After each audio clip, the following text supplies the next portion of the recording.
அமைச்சர் நேரு விஷயத்தில் ஸ்டாலின் இனி தப்பிக்க முடியாது.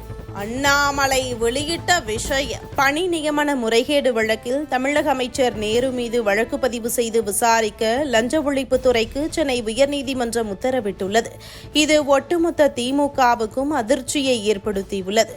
இது தொடர்பாக பாஜக முன்னாள் மாநில தலைவர் அண்ணாமலை தெரிவித்திருப்பதாவது: திமுக அமைச்சர் KN நேரு அவர்களின் துறையான நகராட்சி நிர்வாகம் மற்றும் குடிநீர் வழங்கல் துறை பணி நியமனத்தில் 888 கோடி ரூபாய் லஞ்சம் பெற்ற வழக்கில் அமைச்சர் KN நேரு மீது முதல் தகவல் அறிக்கை பதிவு செய்ய மாண்புமிகு சென்னை உயர்நீதிமன்றம் உத்தரவிட்டிருப்பதை வரவேற்கிறோம்.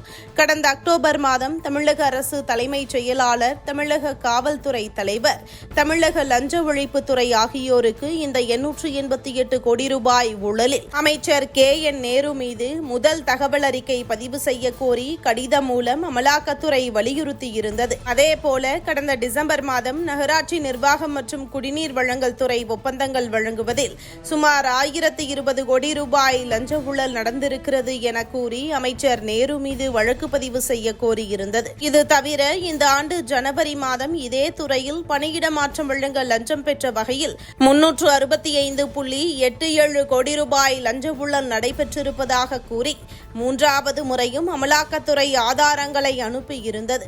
ஆனால் எந்த நடவடிக்கையும் எடுக்காமல் 3 கடிதங்களையும் இத்தனை மாதங்களாக திமுக அரசு கிடப்பில் போட்டிருந்தது. தெளிவான ஆதாரங்களுடன் அமலாக்கத்துறை கடிதம் அனுப்பியும் அமைச்சர் திரு KN நேரு மீது வழக்கு பதிவு செய்யாமல் இருந்த முதலமைச்சர் ஸ்டாலின் தற்போது என்ன பதில் கூற போகிறார்? திமுக ஆட்சியில் ஓராண்டில் ஒரு துறையில் மட்டுமே சுமார் 2300 கோடி ரூபாய் ஊழல் நடந்திருக்கிறது என்றால் தமிழகம் என்ன நிலையில் இருக்கிறது? இந்த ஊழல்கள் எல்லாம் முதலமைச்சர் ஸ்டாலின் அவர்களுக்கு தெரியாமல் நடந்தது என்று கூறப்போகிறாரா?